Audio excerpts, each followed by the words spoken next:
Dollar, dollar, dollar. Dirt and money, no soul. Had to go and get it, ain't no time to kick it. Got a stack and flip for my foes. Dollar, dollar, dollar, dollar. Please tell me you can hear me. Don't turn your back and don't neglect me. Just let me know if you need me. Dollar, dollar, dollar, dollar. Let me watch out for my partners. Keep my money long, get my team strong. Let me run away from my problems. Yo, what's good, original crew, man? We're back. New Mr. Ballen. Don't ever rekindle a romance like this. Sometimes when that door closed, it's better left. What? Oh, you don't believe that? Okay. No, I said you didn't finish it. You said I was waiting. I was looking at you to finish it. Oh, what? Better left closed? Oh, Is that what you was gonna say? Hey, man, with that being said, before we get into it, make sure you check out the links in the description box. Down below. You already know where to go if you want the first part. All you got to do is check out down below. Also, if you enjoyed today's visuals. Like it on the thumbs up. But let's go. Let's hop into it. Let's check it out. Let's see what it's about. Man, I don't know what y'all going to do with her at this point. There is a little cottage right on the water in Maryland called Cottage 506. It's a rustic place with a wood fire stove, a couple of small beds, and a small sitting area for breakfast. And then outside the cottage on the porch, you have this amazing view of the water. And then behind the cottage is the resort that the cottage is a part of. And the resort offers guests that stay in this cottage great food, great entertainment. I mean, this is a great spot. However, Cottage 506 has a dark secret. And it's the reason I and many other people will never be staying there. But before we learn about Cottage 506, if you're a fan of the strange, dark, and mysterious delivered in story format, then you've come to the right place because that's all we do, and we upload once a week. So if that's of interest to you, please offer to house sit for the like button while they're away for the weekend. But instead of looking after their property, just spend the entire weekend downloading viruses to the like button's computer. Also, please subscribe to our channel. Disrespectful, he said. Like, what the hell? What the hell, Mr. Buck? Nigga talking about some download viruses. Only time I purposely downloaded viruses when we had LimeWire and I was trying to trying to get that music. We like taking a risk with the virus. Yeah, we gonna take a risk, but we can always take it up to the computer show and get the virus move. Mom, the computer moving slow. Got a damn virus on it again. Oh, yeah, we can never get the computer booted up correctly. He had to go take it to the shop. Yeah, and they gotta run a virus protector on. Never fix the computer. They just get $100-some every time. Spend the entire weekend downloading viruses to the like button's computer. Also, please subscribe to our channel and turn on all notifications so you don't miss any of our weekly uploads. Okay, let's get into today's story.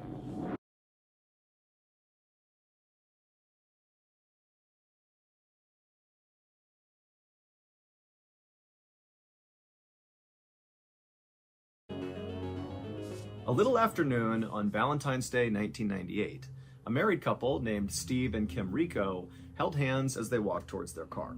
They had just dropped their 8-year-old daughter off at a neighbor's house in the suburban neighborhood in Maryland where they lived, and now Steve and Kim had the whole weekend to themselves, and they were really excited about it because they had this big trip planned. Now, admittedly, Kim had no idea what they were actually going to be doing because Steve was the one who planned it, and he was obviously being very secretive about the details. He wanted this to be a surprise. And so for weeks leading up to this weekend, Kim would see Steve on the phone all the time, presumably planning whatever it is they were going to be doing, but he wouldn't let Kim hear what he was saying on the phone. He would kind of muffle his voice, or he'd hang up before she could come over and hear him. And then also after these secretive phone calls, Kim would often see Steve writing all these notes down in his journal, presumably about whatever it was he was planning. The only details Steve shared with Kim about this trip was, make sure you wear something nice. When the couple reached their car, Steve hopped in the driver's seat and Kim hopped in the passenger seat, and immediately, right after Steve had fired up the car, Kim turned to him and said, "Are you gonna tell me? You gonna tell me where we're going?" But Steve just grinned and said, "Nope, it's a surprise." Kim gave a theatrical sigh and sat back and feigned frustration, but inside, the way she was really feeling was just excited. This was so cool that Steve had put so much effort into whatever it is they were going to do, but also Kim was seeing her husband was really making a big effort to make her happy. And this was kind of new because lately their relationship had been really rocky. Kim and Steve had been married for 9 years by this point, and they were both very, very different people. Steve was a total homebody, kind of introverted, and Kim was the opposite. She was super extroverted and very social. But when they first met each other, it was actually their stark differences that brought them together. For Kim, when they met, she was in her early 20s, she had just dropped out of college, and her experience with men so far had been she would meet them at parties or bars, and at first it would seem like their relationship was great, but then invariably these guys would just kind of move on and break Kim's heart. But Steve was different. He was this huge guy, 6'4", massive football player, but he was totally a gentle giant. And as soon as he met Kim, Kim could tell this guy is different. He's treating her with respect. You know, he's loyal to her. He really cares about her. And so they hit it off right away. And Kim very quickly became pregnant, at which point Steve asked her to marry him, and Kim didn't hesitate for a second. They were totally in love. And marriage to Steve had really been a stabilizing factor in Kim's life. She wound up going back to college and got her degree, which landed her a job as a surgical technician, which is what she did now. And Steve turned out to be just a fantastic father, and he wound up actually staying home with their daughter when she was a baby so Kim could go out and work. And Kim always thought it was funny when she would come home and she would see Steve standing in the doorway cradling this infant, but he's like this massive person, and so their baby looked like a toy.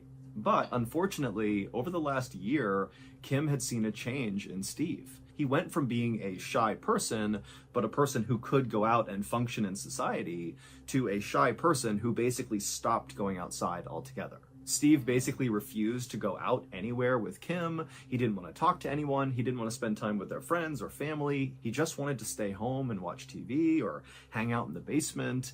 I mean, it was pretty obvious he was depressed, but his introvertedness was becoming kind of stifling for Kim. And so Kim approached Steve and said, you really need to go to therapy to get better here. You know, I'll go with you. We can do couples therapy. But Steve refused. And so finally, right around this past New Year, Kim decided she had just had enough. She was totally unhappy. She did not feel like Steve was going to change. And so Kim told Steve that she wanted to get divorced. And when Steve heard... Now that's the kicker right there. That's the big kicker right there. You tell, like, all right, before we talking about divorce. Mm-hmm. Now here comes Valentine's Day. We doing something that ain't typical. Unless y'all been going to counseling and stuff and trying to work. Yeah. But we haven't. And now you coming and over. It's just like out of the blue, you like, oh, let's, you know. I got the big plan for us. I told you I wanted a divorce. Unless they've been working slowly, trying to work. We'll see. That's a red flag, though. Change. And so Kim told Steve that she wanted to get divorced. And when Steve heard that, he realized the gravity of this situation. He knew Kim was unhappy with him, but he did not know she was thinking about separating. And so Steve kind of broke down and begged Kim to give him another chance. You know, let him prove to her that he will change, that he wants this marriage to work. And Kim said, okay. And so that was how Steve wound up planning this very secret getaway on Valentine's Day. This trip was supposed to be the start of their new and improved marriage, and so Kim was really excited and optimistic about the future. After driving for about an hour and a half, Steve pulled off the highway and began following signs towards the Eastern Shore, which is a waterfront area of Maryland that's very beautiful, that was located about 70 miles away from Steve and Kim's home. After driving for a few minutes, Steve pulled into the parking lot of the Harbortown Golf Resort. And as soon as he pulled into a spot and turned off the car, he clapped his hands and turned to Kim and said, okay, we're here. And Kim looked from her husband out to all the perfectly manicured grounds and the beautiful resort, and she smiled and leapt out of the car excitedly. Kim and Steve took each other's hands and marched inside to check in, and as they were checking in, the person behind the desk gave them glasses of champagne, and then after handing Kim and Steve their key cards, the receptionist told them that their cottage where they were staying was like the nicest property at the resort. Kim and Steve were totally pumped. They took their champagne and their room keys, they walked back to their car, and then drove a little ways deeper into the resort to their cottage. It was cottage 506, and it looked out over the water. And when they went inside, Kim was totally wowed. It was this rustic suite with a wood fire stove in the middle and 2 queen-size beds and a little coffee table area for breakfast over here. It was perfect. And then when Kim actually walked into this cottage, she noticed there was a card sitting on a table, and it looked like a wedding invitation. Kim was confused and looked over at Steve, and Steve just smiled and said, "Go, check it out." And so Kim walked over and she grabbed the note and she began reading it, and as she did, she began to smile. The card really was a wedding invitation, albeit it was for a fake wedding, because it would turn out this was not just a random overnight that Steve had planned for both of them. Instead, he had purchased a romantic getaway package, which included this amazing cottage, but also a professional dinner theater performance that would be held on the resort grounds. Kim read the description of the dinner theater show on this invitation. It was a murder mystery called The Bride Who Cried, where the actors in the show would put on a whole fake wedding, and then at the end of the wedding, somebody would get killed, and the audience would need to figure out who did it. For an extrovert like Kim, an activity like this was perfect. And so Kim felt totally touched that clearly Steve had heard her, and the first thing... This doesn't sound like Steve, though. Like, it might sound like Kim, but not Steve. To want to go through, if you already like, what you mean? Don't socialize with people and stuff. You ain't gonna want to, you know what I'm saying? Well, that's the thing. He's trying to show. I mean, But I know this is always, going to have like a, but I'm just saying, in the moment, he's trying to show her. Number 2, though. Huh? I said that's red flag number 2. He's trying to show her that he's trying. I'm saying in this, just the details so far. But if you always, that's what because I'm that was about. the thing that I guess your that personality is always your personality, though. So like, if you became more of an, that's what I'm saying. He's even worse now as far as being introverted. That's a big jump for him. I get what you're saying. But I ain't gonna lie, that activity sounds a little dope, though. Do it. You want to be involved in a murder mystery? You got to figure out with the crowd, like, go kill her. Yo. I mean, yeah, it sounds cool. We could do it. Like, people ain't taking no trip. And so Kim felt totally touched that clearly Steve had heard her, and the first thing he did to kind of win her back was to begin to do the things that Kim really wanted to do, which was really going out and having fun. And so after Kim finished reading the card, she turned and looked over at Steve, and Steve was kind of nervous because he wasn't sure if Kim was going to like it. And Kim, she broke into this huge smile. She walked over to Steve and gave him a big hug. And Steve, he was so happy, and he hugged her real tight right back. Kim and Steve would spend the next couple of hours sitting by their fire inside of their nice cottage, drinking their champagne and talking about the future and just telling stories and having a good time. And then around 7 p.m., Steve and Kim put on their nicest clothes and walked their way over to the area on the resort where this dinner theater was going to happen. It was in an event hall with a bunch of round tables set up for the audience. And so once Steve and Kim and the other audience members all took their seats, the actors and actresses came into the room, and they were all dressed in their wedding clothes. There was a bride and a groom and a wedding party, and the audience was instructed to participate in the wedding as if they were wedding guests. And so the audience all stood up, and they began kind of having this fake social hour of meeting all the wedding guests.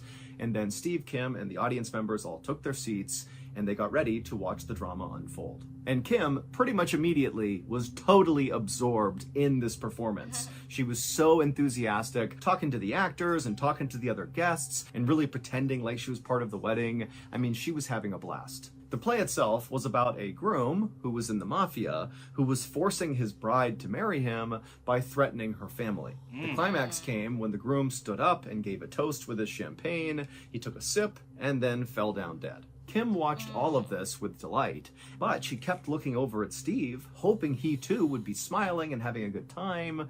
But each time she looked at him, he was just kind of stone-faced and looking straight ahead, like he just didn't care or he was totally disinterested. And then a couple of times when Kim leaned over and said, "Hey, you know, honey, who do you think did it? Who do you think the killer is?" Steve basically just completely ignored her. It was like she wasn't there and the play wasn't there. He was just totally zoned out. Eventually, Kim and a few other very enthusiastic audience members figured out the killer in the play was the bride's mother, who poisoned the groom, and then after this discovery was made, the play was over. As everyone got up from their seats and began to leave, Kim couldn't help but feel really annoyed with Steve because he was just so silent and not invested in this play. And it's like, we came all the way here. Why aren't you at least pretending to enjoy this? But Kim also thought, Steve put a ton of effort into this weekend. He's clearly trying. I'm not going to start a fight. I'm not going to bring it up. And so finally, Kim just said to Steve, hey, why don't we go to the bar and get a couple of drinks, bring them back to our cottage, and just hang out there for the night. And when Steve heard this, he actually smiled and said, okay, great, let's do it. And by the time the couple got back to the front door of cottage 506, they were holding hands again and laughing and telling stories, and they went inside and Steve put the beers down on the table, and then Kim said she was going to go in the bedroom and just quickly change into something more comfortable. And so Kim walked into the bedroom and shut the door, and Steve walked to the front door and turned the lock.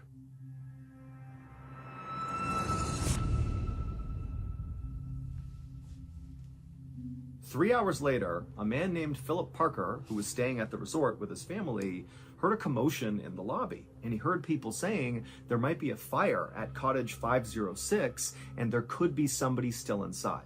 Philip immediately turned to his cousin who was with him, and the two of them bolted outside and just started running towards cottage 506. And as soon as they got to a place where they could see the cottage from a distance, they could see black, oily smoke pouring out of the windows. When they got up to the burning cottage, Philip ran to the front door, but it was locked. He couldn't get inside. He screamed to see if anybody was in there, but there was no answer. And so Philip and the cousin ran around to the back of the cottage where there was a glass sliding door, and Philip, he tried the handle, but it was locked. At this point, the cousin said he was going to run back to the resort and get a fire extinguisher, and after the cousin ran off, Philip turned back towards the sliding glass door and realized it actually opened on both ends, and he had only checked one side and found that side to be locked, but on the other side, which he was now noticing, it was obviously unlocked because it was open just barely. And so Philip immediately opened it up and all the smoke began coming out, and so Philip dropped down to get a better look because down low the smoke had not fully settled. There was a bit of an air pocket right at the bottom of the floor, and so Philip got down and he looked inside, and for a second he couldn't quite see anything, but then he noticed in the middle of the bedroom, right inside this cottage, he could clearly see somebody's feet. Somebody was on the ground. And so Philip screamed that he was coming in, and then he opened the door the rest of the way, and he began low crawling into the bedroom. And as he did, he was hacking and coughing from all the smoke. And so finally, Philip reached this person, and he grabbed their foot, and he shook them to try to wake them up. But they weren't moving. But the fire was getting bigger and stronger. The smoke was getting thicker. Philip was really starting to panic and was worried that he too would get trapped in here. And so he just grabbed this person's leg and began pulling them. And it was really hard, but he finally got this person back to the door. He couldn't quite get... His body still. She dead already. And I guess wanted the fire to kind of cover it up. She or who or he, whichever whomever it is, they're already dead. Yeah. That's the reason why the body was so hard to pull. When you say dead weight? Yeah, I was thinking that, or it's just which one will be heavier. I get what you're saying. Yeah, it could be her. Don't ever rekindle a romance like that. You never know. It definitely would have to be her, right? But the plot twist would be crazy if it was him. The plot... Child. Right? over that lip of where the sliding door was. Oh, let me take it back, y'all. Sorry. Grabbed this person's leg and began pulling them. And it was really hard, but he finally got this person back to the door. He couldn't quite get them over that lip of where the sliding door was. But right then, Philip's cousin showed up, and the two of them were able to grab this person and get them out of the cottage. And this was the moment when Philip finally got a look at the person he was just dragging out. And it was immediately clear to him that this person was deceased. Their face was basically gone. It was completely burned away. In the days and weeks leading up to this weekend, Steve really was taking secret phone calls and writing notes down in his journal because he was planning something very special. But he was not the only one with plans for this weekend. Here's what police say happened after Kim and Steve got back to their cottage following the show, and Kim went into the bedroom to change, and Steve went to the front door and locked it. A couple of minutes later, Kim came out of the bedroom wearing something sexy, and she looked at Steve and smiled and said, "Come on, get in bed. I'll join you in a second." And so Steve's like, great, my plan is working. We're going to reconnect here. He climbed in bed and he laid down. And Kim, she walked over and got something out of her bag. And then she walked back over to the bed and she pulled out a syringe and she stabbed it into Steve before he could do anything. And she injected him with something called succinylcholine. Kim had access to this drug from her job as a surgical tech. The problem is we always think it's the man. I didn't. No, I'm just saying, like, the problem is in the like, world, we always think the man attached the woman. For some reason, in this case, I was like, I really think, what's his name, Philip? No, Philip was the person that helped Steve. I don't know what it was, but I was like, I really think Steve trying. Like, he tried once Kim said she wanted a divorce. Kim found somebody else. I was just about to say that. My thing is, I get that he's acting the way he's acting, but I don't think that will cause you to want a divorce. That would like cause you more to figure out, okay, what can we do to, if it's true love, you know what I'm saying, to make sure that you're happy. You know, like I wouldn't go straight to a divorce. So that was already a red flag for me on her part. And she's the one wanting to get out. He's more of a homebody. There's somebody else in her life. But I do wonder, since he planned this, when did you plan to do all this? He told her, I have some plan for us for Valentine's. No. That's not what I'm saying. I'm saying if he didn't plan the trip, would you have done it at home still? Whatever, you know, that you have in your head? Or was this your perfect opportunity? This made you think? It might not happen that day.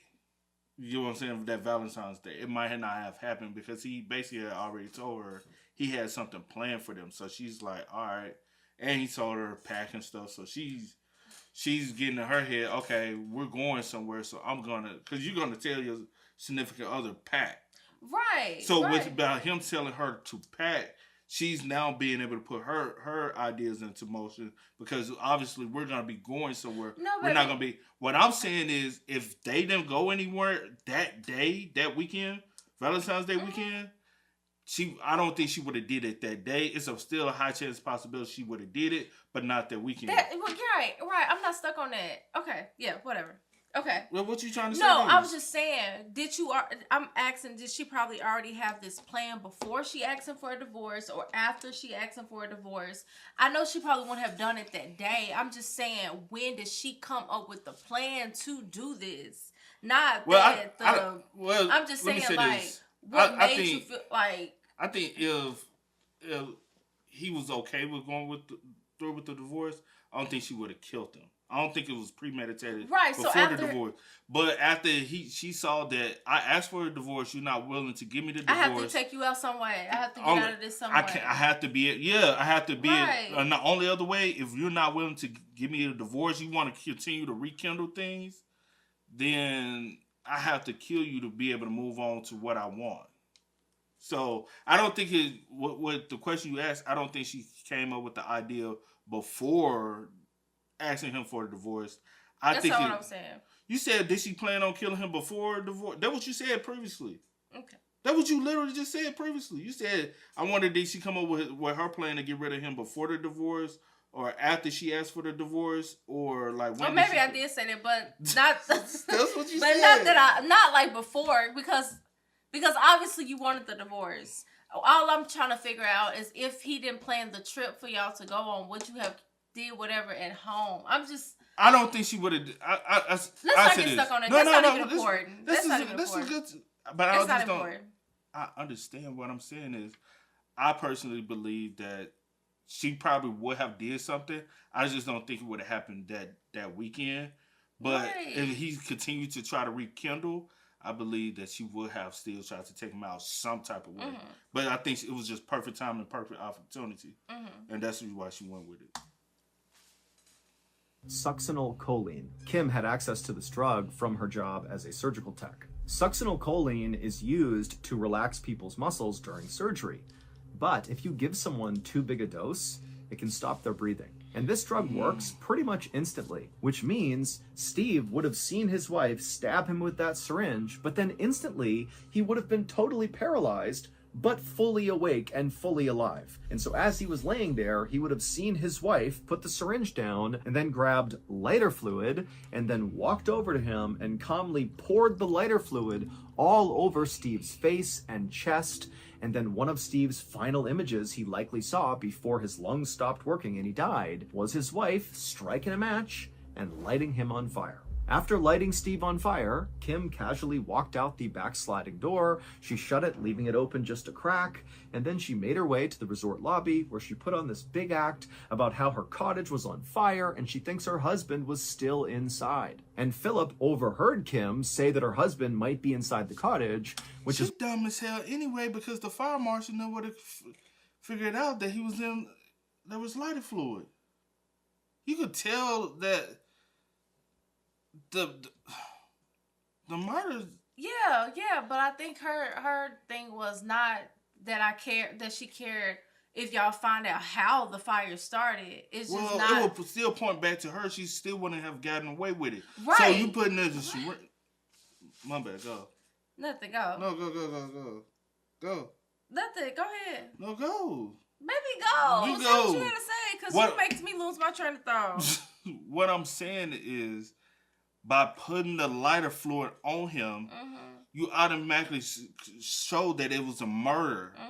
So what? Like, you should have just shot him, shot him dead. If you gonna what you did, you want to get away with it anyway. By you going down there and trying to say, "Hey, my cottage is on fire," you wanted to make it look as though I left out and my cottage caught on fire. But I get you could have did that, but then it would have been right back to me that, oh, this is my husband. Who will want him? We're going to look at the wife first. Regardless, we're going to look at you first. But I think her thing is, I guess her thing, she was like, let me try to figure out something where I can possibly twist the story and make it seem like someone else did it. And it still won't have worked. In my case, it still wouldn't have. This is me looking at it. I was like, no, you're lying. Giving him the surgical syringe, he can't escape the fire. Right. What I'm saying is, by the room being on fire, he was going to die regardless, because whether inhaling smoke or engulfed in flames. She didn't expect somebody to go in there and pull him out. But the initiation of the fire would have automatically... So, say for instance, if he was laying there, he was asleep, and an electrical fire had started, then it would have been an accident. She would have been able to escape. So whatever motive she had to kill him, she would have been able to get away with it. I'm saying the process of going by and indulging him with the... that's what I'm saying. That was the dumbest. You're saying. I said it was dumb. I think it was dumb. Regardless, you're not going to get away with it. Whatever you thought in your head, you're still not going to get away with it. Yeah, but I don't think she was planning on blaming anyone for it and stuff. I'm just saying, nothing. On this big act about how her cottage was on fire and she thinks her husband was still inside. And Philip overheard Kim say that her husband might be inside the cottage, which is when he and his cousin jumped into action. They ran to the cottage and ultimately found Steve deceased inside of the cottage. Ultimately, Kim never intended to give Steve a second chance in their marriage. She was already having an affair with a much younger man who was in the Marines, and she was just done with Steve. And so as Steve began telling his friends and family how he was going to make a huge effort to save his marriage, Kim was going around to her friends and literally openly talking about how she wanted to murder her husband. What? But nobody took her seriously. They thought she was just kind of venting and being kind of dramatic. But as soon as the news broke that Steve had died in this fire and Kim had not, people rushed to the police to tell them, pretty sure Kim had something to do with this. Kim was convicted of her husband's murder, and she was sentenced to life in prison. It would turn out the primary reason why Steve was so secretive before going on this trip was he really wanted it to be this unbelievably special, romantic, kind of like recreation of the couple's first date. And so what he was doing is he was calling all of Kim's friends and family members and asking them questions about things Kim liked because he wanted to incorporate all of her interests in this trip. And then after these calls, when Steve was writing in his journal, that was not just writing down logistics of the trip. He was also writing down how much he loved Kim and how excited he was for their future and what they would build together as a family. I mean, Steve really believed they were on a path to reconciliation, but of course, that just was not the case. Wow. That's so sad. This past week, we dropped a brand... That's crazy. That is crazy. And like I always say, like people, like especially even me, a lot of people, we automatically jump in and assume that the husband is gonna do something to the wife in situations like. But to be honest, kind of show also her like that she possibly had intentions. You the one who sparked up the divorce option. You know what I'm saying? You bring it up. He's like, all right, let me try to, because typically in a situation like that, the woman has already moved on. Especially when there's no divorce, it looks as though there's nothing that's causing the divorce, and it just be, hey, I want a divorce. Nothing really drastically. Now I understand he became more and more as an introvert over time, but that's something that if you truly love someone, like you said earlier, y'all can work that out. You know what I'm saying? Did he ever say how long they were married? No, they was together for a while because they had a kid 9 and everything. years. I think he said 9 years. I think he did say 9 years. I remember a 9 somewhere like that. So with that, you could have also had the option of marriage counseling. Like, hey, can we sit down and talk to someone? Someone can kind of pick your brain, see what's going on with you, see what's going on with us. See, you know what I'm saying? My thing is, I'm wondering when she offered him counseling, right? And said Did that she offer him counseling? when she offered him counseling, said that I would go with you, but he was like, no, he didn't want counseling. Were you already like stepping out then, like with the other man? You know what I'm like? I'm just like wondering because I'm like, in my head, I'm like, if you already have checked out, you know, mentally, emotionally, whatever, then don't even act like you like really want to be here and you really want to make it work or you trying to help or whatever, because then that makes me like even more like, okay, maybe this can't work. Let me get my shit together and figure something out and change my ways. In reality, you really don't want to be here.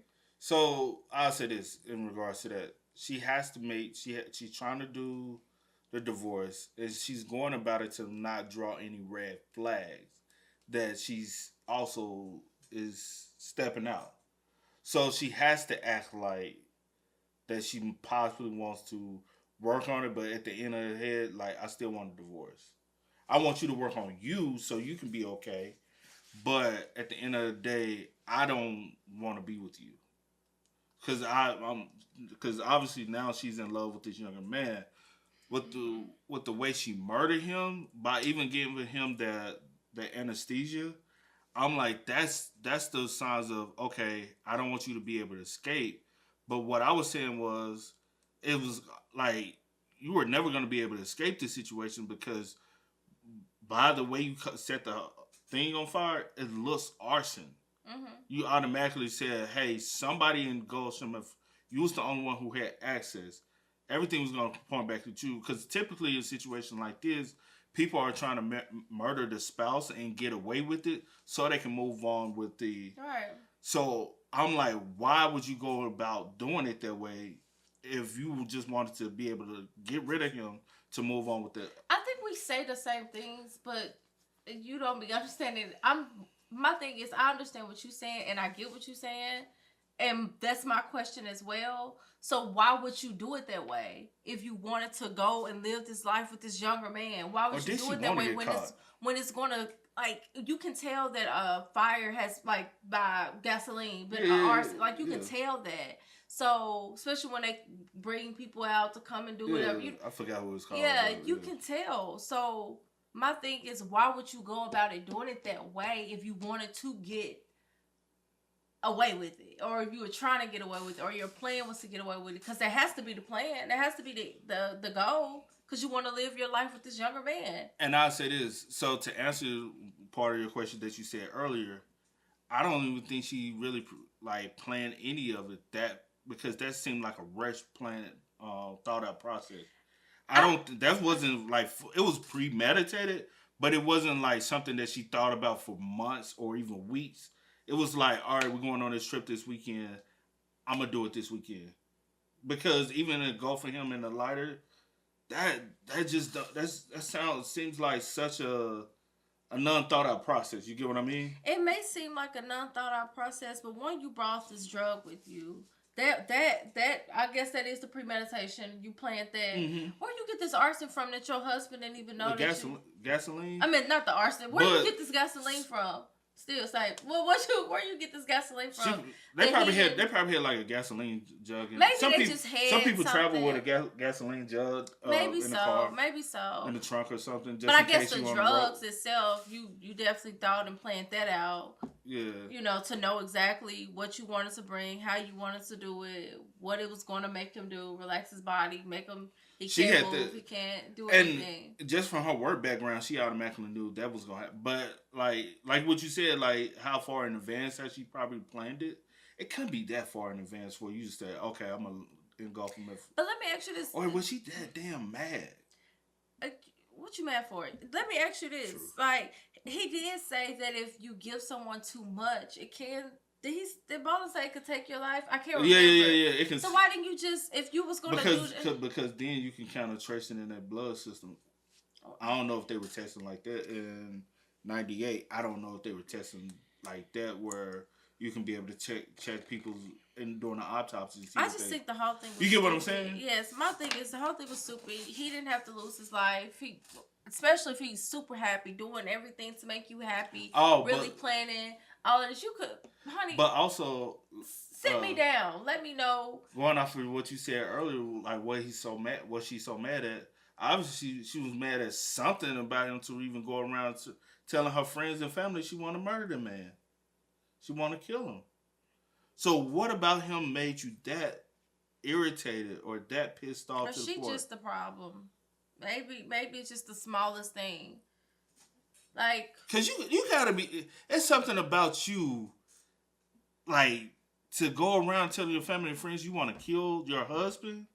I just want to murder him. I want to just get rid of him. That's something like, what did he do or are you dead head over heels over for another man? Because to be honest, sometimes in relationships, people can be dead head over heels with the person they have an affair with, where they'll do anything to that person to get rid of them. And I don't think, and in that situation, she wasn't thinking because she was that head over heels for a younger man. Yeah. Younger man, he's a Marine. I didn't hear it, but was he even working at the time that he wasn't? That he got murdered? I was just thinking that when you had finished, I was gonna bring that up. Like, did he ever go back to work? Were you mad because he hadn't went back to work yet? Or are you mad because he doesn't go out and do the things you like to do and he just likes to stay in the house? Like, is that ticking you off? Or he not wanting to be around friends and family? Like I feel like small things like that. Because how did you meet the man that you was having an affair with, which we won't get the answer to? Yeah. But how and where did you meet this guy at? Because obviously you had to meet him somewhere. Did he come through your job? Yeah. Or is it somewhere you met? Why? Because obviously, if he's such a homebody like that, a lot of stuff that has to be done outside the home, you had to go do. So obviously, you've been out. You're missing because you're such an extrovert. You're willing to meet and talk to anybody. Mm-hmm. So is this the only person you even had an affair with? Yeah. I mean, the other men that she's met, like, that he stated, some of them, not probably all, she's met, like, in bars and stuff. So maybe, like, she hanging out. Maybe she, like, after work, she probably go to a bar, probably met with her friends. Who knows? But my thing is, the only thing I was trying to say at the end was, it was stupid. Everything was stupid. The way she did everything, stupid. Like, not even, like, you didn't even have to. Like, I'm cheating on you. Sit me down. Be real with me. Let me know. But also, like you said, what makes someone that mad where you drench them in gasoline and strike a match over there? That is like evil mad.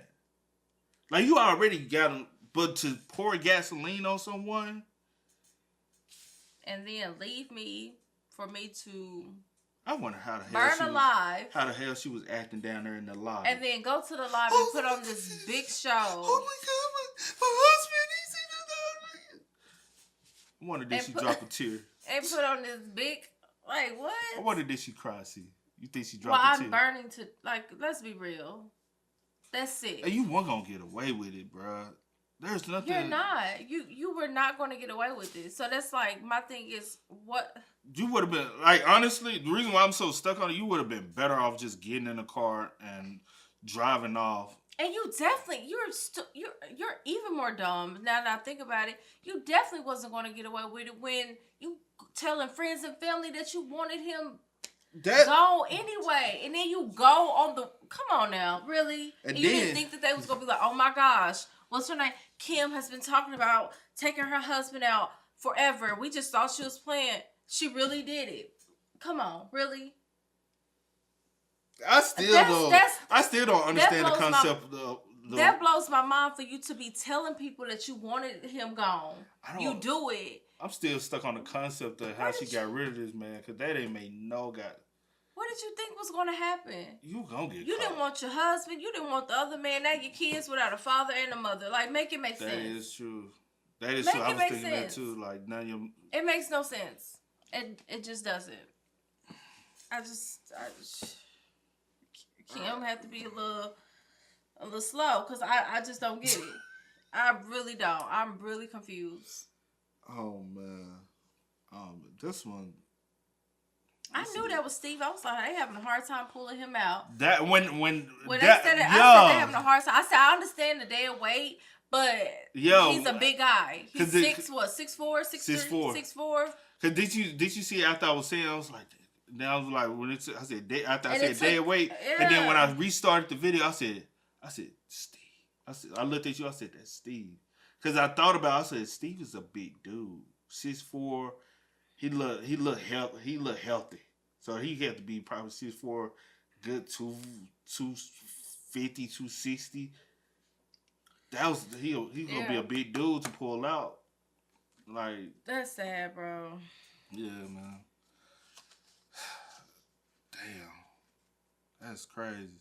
Did you see any red flags or horrible, like any signs from the story that said that we should have looked at her better? Cause you remember I kept saying like red flag for Steve, red flag this. Yeah, you kept saying, but I don't know, just something in me was like, I really think he's trying. Yeah, I really do. He doesn't. If he's like, he may be an introvert or don't want to be. I feel. But he's in love with her, so but he loves her. He's willing to do whatever he needs to do to make their marriage work. They've been married 9 years now. Kids. They just had the baby. Seemed pretty new. I can't remember. Yeah, because he stayed home so she can go back to work. But she had got pregnant, and that's what right before they got. I don't know. I wasn't looking at him to be, the aggressor or anything. For real? I wasn't. That's why when you was saying what you were saying, I was like, I really think he's trying. I really do. I just didn't see her doing something. I thought it was going to be like this whole, but then I remembered the title. Yeah. And then I was like, well, dang, one of them has to, it's always another man, ain't it? Or another woman. True. To push you to do some stuff like come on, really? But she hated it, man. Had to. For you to go around telling your whole family and friends that you wanted him gone. I know that come because you were getting some young tender dick. Let me stop, because ain't no way. But I just couldn't. But the crazy thing, this happens a lot. It happens a lot, sadly. Sadly, it does. But okay. Y'all spam us up, man. Let us know y'all. Rest in peace to Steve. Facts. Rest in peace to Steve, man. Y'all let us know y'all thoughts and opinions about it in the comment section down below for us, man. But as always, y'all know how it go, man. I do go with the name DJ Kid the City. See you in the post. We are. Had to go and get it, ain't no time to kick it. Got a stack and flip for my foes. Dollar. Please tell me you can hear me. Don't turn your back and